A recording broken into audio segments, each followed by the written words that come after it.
Oke, Pak Menteri, sebelum kita lanjutkan dialog kita, saya kemarin sempat terjun ke lapangan melihat langsung seperti apa kemudian respon dari pedagang di jalanan soal aplikasi Sapa. Berikut.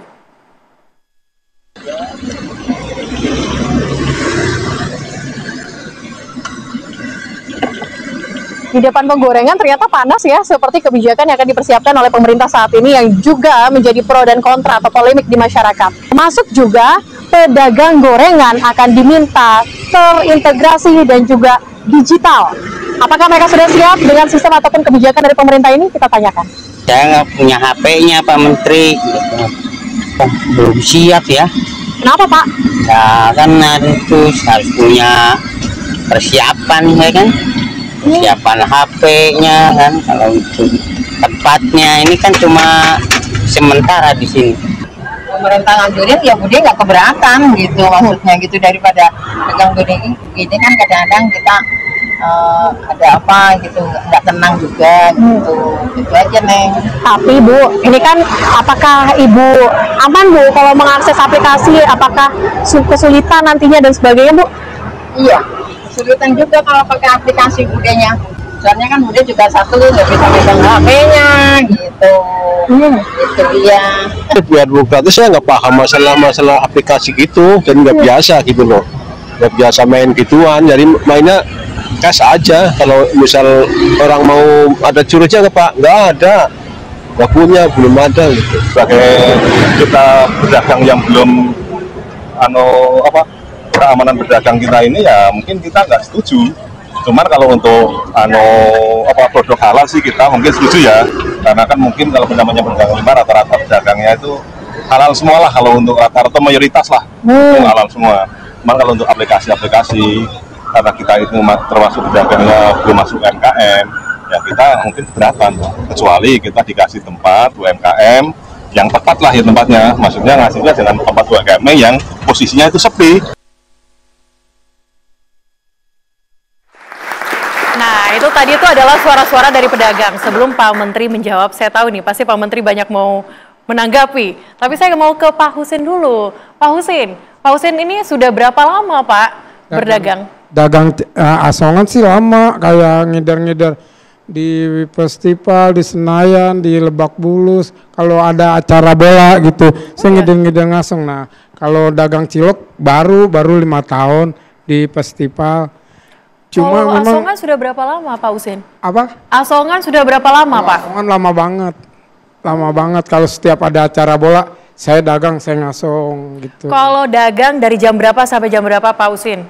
Ya tergantung permainan bola, jadi jam 4 sampai jam 8 apa sampai jam 10, tergantung bola habis aja gitu. Kalau yang cilok gimana?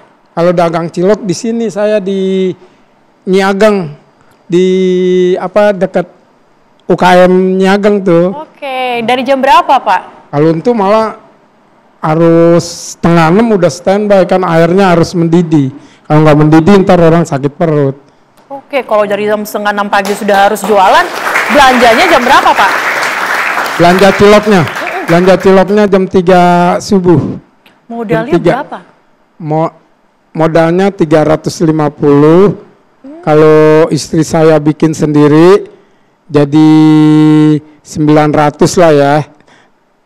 Cuman itu kan dagang nggak langsung habis, kadang laku 300 cilok, 400 cilok, 500 cilok, ya paling gede 500 cilok lah.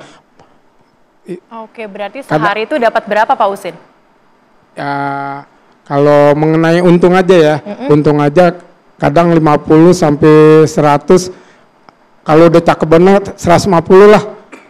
150.000. Sampai jam berapa Pak biasanya dagang? Dari subuh sampai jam 6. Jam 6 sore? Maghrib. Oke, berarti ini baru selesai kerja ya Pak ya? Selesai kemarin. Oke. Pak Husin, tadi Pak Husin sempat bilang nih Pak, kalau misalnya nggak punya HP, kalau diwajibkan untuk akses aplikasi, gimana responnya Pak? Sebenarnya sih, saya setuju aja. Cuman kalau menurut saya tambah ribet. Saya pengen yang ringkas saya Pak Menteri, maaf ya Pak Menteri ya, yang ringkas saja, pulang dagang dapat duit, pulang dorong gerobak gitu. Istilahnya udah capek banget, udah lelah gitu. Apalagi saya emang dari dulu nggak pernah main HP, istri saya aja yang megang HP. Apalagi mengenai QRIS ya, QRIS tetap masuk 200 sampai 300 kan nggak bisa langsung diambil. Jam 8 apa jam 9 nggak, jam 3 pagi kadang-kadang sekalian belanja ambilnya. Jadi tambah ribet, mendingan uang cash gitu. Oke, kalau wajib berarti keberatan Pak? Ya berat nggak berat dah kalau emang udah pelaturan begitu ya mau nggak mau, tapi kalau bakal ini sih emang saya nggak setuju. Oke, baik, langsung Pak Menteri ditanggapi nih. Begini, kata wajib itu sebetulnya saya udah garis bawahi tadi ya. Kalaupun ada bapak-bapak yang mungkin belum masuk, bukan berarti kita mengatakan mereka melanggar aturan. Jadi kata wajib ini saya munculkan bahwa pada saat Bapak misalnya nggak masuk, mereka kehilangan kesempatan mendapatkan beberapa fasilitas-fasilitas yang ada di dalam Sapa UMKM. Saya mau cerita, ini kisah nyata Mbak, ini kisah nyata. Jadi inspirasi Sapa UMKM ini dari orang seperti Bapak ini. Saya ini bukan pencitraan, saya sampai sekarang saya punya kebiasaan yang nggak bisa berubah. Saya tuh hobi makan di pinggir jalan dari dulu. Apa tuh favoritnya? Ya macam-macam, pecel lele, makan, itu ide awalnya nih begini. Saya makan di depan, di Jalan Sudirman itu, makan bakwan sama Starling itu kan suka magang, mangkal tuh di situ. Saya lagi jalan di situ, saya makan bakwan di situ. Ada Starling juga. Tiba-tiba mereka kabur, mereka bilang, Pak, itu saya masih di DPR. Mereka kabur, Pak, udah Pak, cepat ambil mangkok. Gue belum selesai makan. Tiba-tiba mereka pergi. Ternyata mereka kabur itu kan ada Satpol PP tuh. Malam penertiban. Saya langsung dapat idenya itu dari itu. Coba, alhamdulillah saya dapat kesempatan jadi Menteri UMKM, saya berpikir gini, ini semua gayung bersambut saja, bahwa ada impres dari menugaskan kepada Kementerian UMKM untuk membuat satu data tunggal. Dan kita memetakan UMKM. Lalu saya muncul ide, kalau saya buat sebuah sistem, di dalam sistem itu ada pemetaan jumlah manusia, konsentrasi massa di mana, dan nanti ada tuh. Jadi misalnya buka Sapa UMKM, dia ada geoteknologi, di mana di situ kita bisa lihat di mana konsentrasi massa paling banyak. Misalnya ada konsentrasi massa di daerah Senayan, ini bisa digunakan buat saudara-saudara kita, buat teman-teman kita pedagang kaki lima, ya mereka akan pergi ke Senayan. Jadi mereka nggak perlu lagi jualan di tempat yang sepi gitu. Sampai seperti itu, ini gimmick-gimmick yang kita buat sebetulnya, tujuannya untuk memudahkan. Kalau nggak punya handphone gimana Pak Menteri? Pertanyaannya kalau belum punya handphone bukan berarti akhirnya mereka tidak boleh berdagang. Karena wewenang itu kan bukan di kita. Cuman yang memang menjadi permasalahannya, mereka kehilangan saja kesempatan untuk mendapatkan fasilitas yang ada di Sapa UMKM. Jadi sekali lagi tujuan kami membuat Sapa UMKM ini adalah sebagai modul, sebagai tools, sebagai alat tambahan untuk memudahkan para pengusaha mikro, kecil, menengah untuk berdagang. Kalau memang nanti ke depan dianggap sulit dan membuat ribet, ya ngapain gitu loh. Kan prinsipnya ini kan membuat mudah. Nah, yang kedua Mbak, ini akan terus kita update. Nanti kan pasti pada saat sistem ini terbangun, pasti akan banyak kritikan. Tadi seperti Pak Ali menyampaikan begini-begini, akan banyak masukan itu. Ya kami sebagai Kementerian UMKM harus siap menerima semua saran dan masukan. Terus kita evaluasi, karena ini in-house di dalam kementerian sendiri. Jadi kami sudah buat satu bidang, yaitu Pusat Data dan Informasi, semua full itu dikaryakan oleh internal Kementerian UMKM.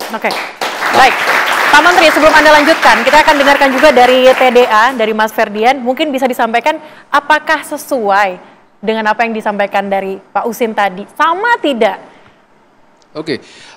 TDA sebagai organisasi pengusaha, mikro, kecil, dan menengah, serta besar. Karena memang TDA sebagai organisasi yang udah 20 tahun, dari 2006, tersebar di 117 daerah level kabupaten kota, dan level provinsi ada 29. Dan waktu terakhir bulan Juni-Juli Pak Maman support di Banjarmasin begitu Pak. Salam dari teman-teman, tadi pas bilang saya bareng Pak Maman, sampaikan itu. Lalu pada aktivitas digitalisasi, TDA itu sudah melakukan kegiatan digitalisasi dari 2015. Artinya mengenai Sapa UMKM setuju atau tidak?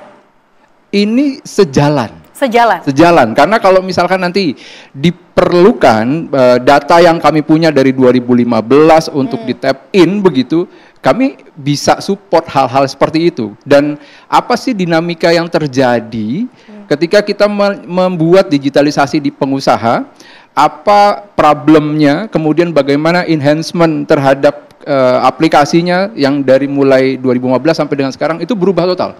Bukan hanya sekedar database generator, tetapi ini menjadi satu ekosistem.